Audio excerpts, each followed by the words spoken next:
Triple Om Shanti. അവര് മാത്രല്ല, ഇന്നത്തെ ഭക്തര്, അതുപോലെ ഈ പറഞ്ഞ സന്യാസിമാര് പലരും കിടക്കുന്നത് ഈ 15-ാം നൂറ്റാണ്ടിലാണ്. 15-ാം നൂറ്റാണ്ടില് ചിലര് 15-ാം നൂറ്റാണ്ട് കിടക്കുന്നുണ്ടാവും, ചിലര് 10-ാം നൂറ്റാണ്ട് കിടക്കുന്നുണ്ടാവും. പല കാര്യമാണ്. 21-ാം നൂറ്റാണ്ടിലേക്കൊന്നും ആരും വന്നിട്ടില്ല. 21-ാം നൂറ്റാണ്ട് കഴിഞ്ഞപ്പോ 22-ഉം 23-ഉം ഒക്കെ കഴിഞ്ഞ് എല്ലാം ഏറ്റവും ടോപ്പിലേക്ക് എത്തേണ്ട ഒരു സമയത്തി. പക്ഷെ അതങ്ങനെയാണ്. അവർക്ക് ബുദ്ധി തെളിയില്ല. ഈ ബുദ്ധി അവർക്ക് തെളിയേയില്ല. ദിവ്യ ബുദ്ധി പുറമെയുള്ള ഒരാൾക്കും തെളിയില്ല. അത് ഈ ഓം ശാന്തി അത് പറയാൻ അറിയണമെന്നല്ല, അതിന്റെ സ്വരൂപമാവാൻ അറിയണമെന്ന് മാത്രം. അത് വെറുതെ ഓം ശാന്തി, ട്രിപ്പിൾ ഓം ശാന്തി, അല്ലെങ്കിൽ ഡബിൾ ഓം ശാന്തി പറയാൻ അറിയണമെന്നല്ല. ട്രിപ്പിൾ ഓം ശാന്തി, ഡബിൾ ഓം ശാന്തി, ഓം ശാന്തി അതിന്റെ സ്വരൂപമാവാൻ അറിയണമെന്ന് മാത്രമാണ് ഈ സാധനം തെളിവ്. ഇത് വെറുതെ കണ്ടിട്ട് സ്വരൂപം ആയിക്കൊടുത്താൽ മതി, ബാക്കി ബാബ ചെയ്തോളൂ. ഞാനിപ്പോ ഇങ്ങനെ വീഡിയോ ചെയ്യാൻ വേണ്ടിയിട്ട് ഓരോന്നും തന്നെ ഞാൻ പ്രിപ്പയർ ആവാറില്ല. പക്ഷെ ഞാൻ എൻ്റെ ഫുൾ തോട്ടുകൾ എന്താണ്, എനിക്കൊരു 10 മിനിറ്റ് കൂടുമ്പോൾ വീഡിയോ ചെയ്യണം. ബാബ ഞാനെന്തോ ചെയ്യും. പിന്നെ ഞാനൊരു സാധാരണ മനുഷ്യനാണ്. ഞാൻ എന്ത് ചെയ്യും, യൂട്യൂബിൽ ഇരുന്ന് വീഡിയോ കാണും, പറഞ്ഞ പോലെ എനിക്ക് വേണ്ട ഭക്ഷണം കഴിക്കും, ഇതൊക്കെ ചെയ്തൊരു സാധാരണ മനുഷ്യൻ. പക്ഷെ എൻ്റെ തോട്ട് ഫുൾ എവിടെ കിടക്കണം? എൻ്റെ തോട്ട് എന്ന് പറഞ്ഞാല് കലിയുഗ വിനാശവും സത്യകാരം. ആർക്കും ദുഃഖം കൊടുക്കുന്ന പരിപാടിയല്ല ഇവിടെ. ഇവിടെ എല്ലാ ആത്മാക്കൾക്കും സുഖം കൊടുക്കുന്ന പരിപാടി. എന്നൊരാൾ ഉപദ്രവിച്ചു കഴിഞ്ഞാൽ അയാൾക്കും സുഖം വേണം. എന്നൊരു കൊതു കുത്തിക്കഴിഞ്ഞാൽ ആ കൊതുവിനും സുഖം വേണം. എന്നൊരു പല്ലി ഉപദ്രവിച്ചു കഴിഞ്ഞാൽ പല്ലിക്കും സുഖം വേണം. കണ്ടോ, സർവചരാചരങ്ങൾക്കും സുഖം കൊടുക്കുകയും അവരുടെ ആത്മാക്കൾക്ക് സുഖമായി ജീവിക്കാൻ പറ്റുകയും ചെയ്യുന്ന അവസ്ഥയാണ് വരാൻ പോണത്. എല്ലാ ആത്മാക്കളും, സർവചരാചരങ്ങളുടെ ആത്മാക്കളിലും മനുഷ്യാത്മാക്കളുടെ കഥയാണ് ബാബു പറഞ്ഞിട്ടുള്ളത്. മൂർത്തികളിൽ നിന്ന് തുടങ്ങി 700 കോടി വരെയുള്ള ആത്മാക്കൾ തലകീഴായി തിരിഞ്ഞിരിക്കുന്ന വൃക്ഷമായി പരന്താമത്തിലായിരുന്നു മക്കളെ അനാദിയിൽ. അതിൽ 9 ലക്ഷം പേരാണ് ഭൂമിയിൽ ആദിയിൽ 111 വന്ന് ലക്ഷ്മി നാരായണന്റെ രാജ്യത്തിൽ അഭിനയിക്കുന്നത്. മക്കളെ, അത് പിന്നീട് വ്യാപിച്ച് ത്രേതായുഗം അവസാനമാകുമ്പോഴേക്കും 33 കോടിയായി തീരുന്നു. ഇവരെയാണ് ദ്വാപര കലിയുഗത്തില് ഭക്തര്, പൂജ്യര്. നിങ്ങൾ തന്നെയാണ് കേട്ടോ, നിങ്ങൾ തന്നെയാണ് അമ്പലങ്ങൾ ഉണ്ടാക്കിയതും, നിങ്ങൾ തന്നെയാണ് പൂജിച്ചിരുന്നതും. അതിന്റെ ആധാരത്തിൽ ഇന്ന് ഈ 33 കോടി ദേവതകളുടെ നിരവധി വിധത്തിലുള്ള അങ്ങനെ തന്നെ നോക്കണം. 33 കോടി ആത്മാക്കളുടെ, ദേവാത്മാക്കളുടെ നിരവധി വിധത്തിലുള്ള പൂജകൾ മുഴുവൻ അഞ്ജനമണിനാഗായിട്ടും കരിമണിനാഗായിട്ടും ഹനുമാനായിട്ടും ഗണപതിയായിട്ടും ഏതൊക്കെ വിധത്തിലുള്ള താഴേ തട്ടിലുള്ള പൂജ ലഭിക്കുന്നവരും വിഷ്ണു, ബ്രഹ്മാവ്, ശങ്കരൻ ഒറ്റ ഉയർന്ന പൂജ ലഭിക്കുന്നവരായിട്ടും ഒക്കെ ഇവരുടെ ആധാരത്തിലാണ്. അപ്പൊ എന്തുകൊണ്ടാണ് ബ്രഹ്മാവിനും വിഷ്ണുവിനും ശങ്കരനും ഏറ്റവും ഉയർന്ന പൂജയും ബാക്കിയുള്ളവർക്കും താഴ്ന്ന പൂജയും ലഭിക്കാനുണ്ടായ കാരണം ഒന്നേ ഉള്ളൂ, ബാബയെ നന്നായി ഓർമ്മിച്ചു. വെറുതെ കാലം കെട്ടിയിരുന്നു. No thoughts. ഓരോ സെക്കൻഡും അവർ ബാബയ്ക്ക് വേണ്ടി, ഈ പ്രപഞ്ചത്തിന് വേണ്ടി, ഈ ഡ്രാമയ്ക്ക് വേണ്ടി നല്ല ഭംഗിയായിട്ട് അവര് കർമ്മം ചെയ്തു. ഉഡായിപ്പ് കർമ്മല്ല, പക്ക. അവരുടെ അടുത്ത് തെറ്റുകളില്ലേ? ഉണ്ട്. ബ്രഹ്മാവില് തെറ്റുണ്ടായിട്ടില്ലേ? ഉണ്ട്. അത് ബ്രഹ്മാവ് എങ്ങനെ ക്ലിയർ ആക്കിയത്? ബാബയെ ഓർമ്മിച്ചില്ല. ബ്രഹ്മാവിനെ ശിക്ഷിക്കുന്നതായിട്ട് ആ സമയത്ത് ഉള്ള റെക്കോർഡ്സുകൾ എടുത്ത് നോക്കിയാൽ അറിയാം, എനിക്ക് ബാബയെ ഓർമ്മ കിട്ടിയില്ല. എഴുതി, ഞാൻ ആത്മാവാണ്, എൻ്റെ അതാണ് ഇതാണ് അങ്ങനെ എഴുതി എഴുതി എഴുതി എഴുതി ടോപ്പിലെത്തി.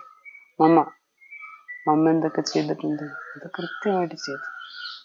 മമ്മ ഇപ്പോൾ റീബർത്ത് ഉണ്ട്, പിന്നെ എന്തൊക്കെ ചെയ്യാനുള്ള വെച്ചാൽ അത് ചെയ്തോളൂ, അതിനെപ്പറ്റി പേടിക്കണ്ട. ശങ്കരൻ, അഷ്ടരത്നങ്ങൾ, 108, 16,108, 9 ലക്ഷം, അവരിങ്ങനെ കൃത്യമായിട്ട് തോട്ട്സുകൾ ക്രിയേറ്റ് ചെയ്തുകൊണ്ട്, വെറുതെ തോട്ട്സ് ക്രിയേറ്റ് ചെയ്യുന്നല്ല, വേണ്ട രീതിയിൽ 5000 വർഷം അത് വന്നോളും. അത് 5000 വർഷത്തില്ല. ഇപ്പൊ എന്തായാലും ഇപ്പൊ ഞാൻ ബാബയെ കിട്ടി 10-15 വർഷം എനിക്ക് അങ്ങനെ കൊണ്ടുവന്ന് ഇങ്ങനെ കൊണ്ടുവന്ന്, അല്ല എനിക്കിത് ആദ്യം മനസ്സിലായില്ല, പിന്നെ മനസ്സിലായി. പിന്നെ എന്നാലും ഇത് ശരി തന്നെയാണോ 5000 വർഷത്തെ ഡ്രാമ? അങ്ങനെയൊന്നും അതായതില്ല. ഇപ്പൊ ചൈനയൊക്കെ എന്തോരം വികസിച്ചു. ഇനിയിപ്പോ ഈ ചെരിഞ്ഞു കിടക്കണ ഭൂമി വീണ്ടും നേരെയാവോ? ഈ പ്രപഞ്ചം വീണ്ടും അങ്ങനെ തന്നെ ആവോ? ഇങ്ങനെ തന്നെ ആവോ എന്നൊക്കെ ചിന്തിച്ചിരിക്കണം. അവിടെ ചിന്തിച്ചിരിക്കും. എന്റെ ചിന്തകളുടെ ആധാരത്തിൽ ഈ പ്രപഞ്ചം ക്ലിയർ ആവുകയാണ്. അപ്പൊ ഞാൻ എങ്ങനെ എൻ്റെ ചിന്തകളെ ഏറ്റവും മനോഹരമായി ചിന്തിക്കാം, അതിന് ഞാൻ എങ്ങോട്ട് പോകണം, എൻ്റെ രീതികൾ ഞാൻ എങ്ങനെ മാറ്റണം, ബാബ പറഞ്ഞൊരു സംഭവമാണ് നിയമം ഘടിപ്പിക്കും. എനിക്ക് കിട്ടിയിട്ടുള്ള ഈ ശ്രീമതം അമൃതവേളയാണെങ്കിൽ അമൃതവേള, ചിലപ്പോൾ എഴുന്നേക്കാൻ നേരം വൈകും, ഞാനൊന്നും നേരം വൈകി. പക്ഷെ അത് ഒരു സമയമാണെങ്കിലും ഒരു ദിവസം നേരം വൈകി അമൃതവേളയ്ക്ക് എഴുന്നേക്കാം, പിന്നെ എനിക്ക് പാർട്ട് ഉണ്ടാവില്ല. പിന്നീട് അങ്ങനെ മൊത്തത്തിൽ നമ്മളെ താഴ്ത്താൻ നിൽക്കരുത്. ഒരു ദിവസം ഇച്ചിരി നേരം വൈകിട്ടുണ്ടാവും, ഒരു ദിവസം ചിലപ്പോൾ വൈകുന്നേരം ഈവനിങ് മെഡിറ്റേഷൻ എത്താൻ പറ്റിയിട്ടുണ്ടാവില്ല, അതല്ലെങ്കിൽ ചിലപ്പോൾ വ്യാഴാഴ്ചത്തെ ക്ലാസ്സിന് പോകാൻ പറ്റിയിട്ടുണ്ടാവില്ല. അങ്ങനെ പല സാഹചര്യങ്ങളും പലർക്കും വരാം. കർമ്മകണക്ക് ഡ്രാമ അത്രേ ചിന്തിക്കേണ്ടുള്ളൂ. അടുത്ത സ്റ്റെപ്പ് ഞാൻ എന്നെ താഴ്ത്തരുത്, ഞാനാണ് ഏറ്റവും ടോപ്പ് എന്ന ചിന്തയാണ് കൊണ്ടുണ്ട്. 108ന്റെ മാല ഒന്നല്ല, അനവധി ഉണ്ട്. അപ്പൊ ഞാൻ എപ്പോഴും 108ലാണ്. ഈ ഒരു ചിന്തയെ പാടുള്ളൂ.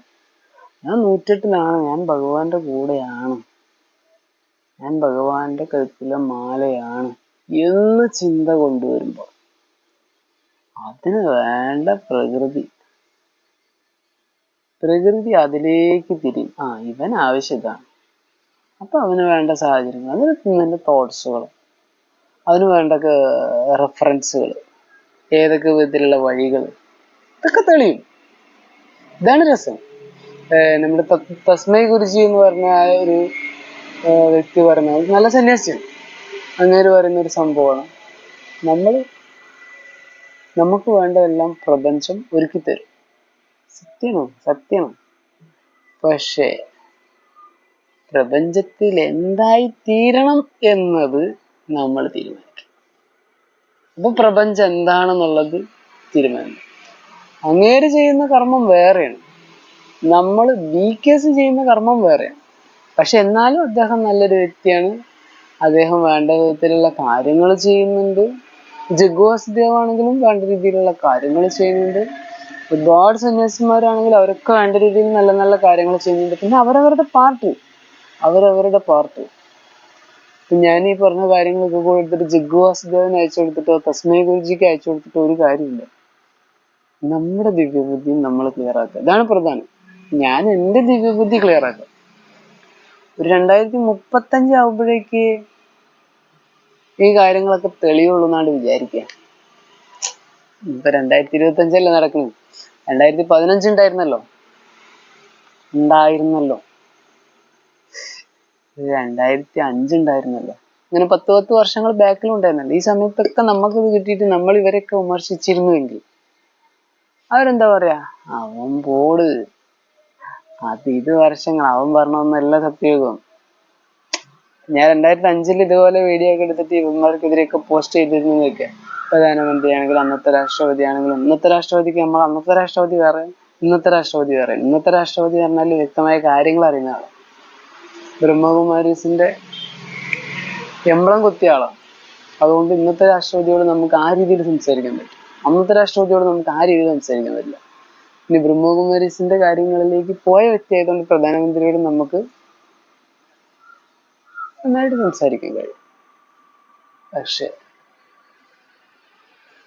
ഇതിലൊന്നല്ല പ്രധാനം. ഇനിയും വരും, ഭരണകൂടം ഇനിയും മാറിക്കൊണ്ടേയിരിക്കും. ഈ പഞ്ചായത്ത് രാജ് ഇങ്ങനെ മാറിക്കൊണ്ടേയിരിക്കും. ഇപ്പൊ കേരളത്തിലെ ആണെങ്കിലും മാറും, അവസ്ഥ മാറും. കേരളത്തിൽ ഇന്നിപ്പോ എന്താ നടക്കുന്നത്? മൊത്ത അനീതി. അത് മുഖ്യമന്ത്രിന്റെ പ്രശ്നമൊന്നുമല്ല, ഇത് ആ ഒരു സിസ്റ്റമാണ്. കാരണം ഇതിന്റെ ബാക്കിൽ കളി മൊത്തമായിരുന്നാണ് IAS ഉദ്യോഗസ്ഥൻ. അവര് പഠിച്ചു വെച്ച് അവർക്ക് നന്നായിട്ട് അറിയാം, നിയമം നന്നായിട്ട് അറിയാം. ഇതേ IAS ഉദ്യോഗസ്ഥന്മാരെ വെച്ചിട്ടാണ് ഇനി നിയമം വന്നത്. ഇപ്പൊ പ്രധാനമന്ത്രി ആർട്ടിക്കിള് എടുത്തു കളഞ്ഞു കാശ്മീരിൽ ട്രിപ്പിൾ ഓം ശാന്തി.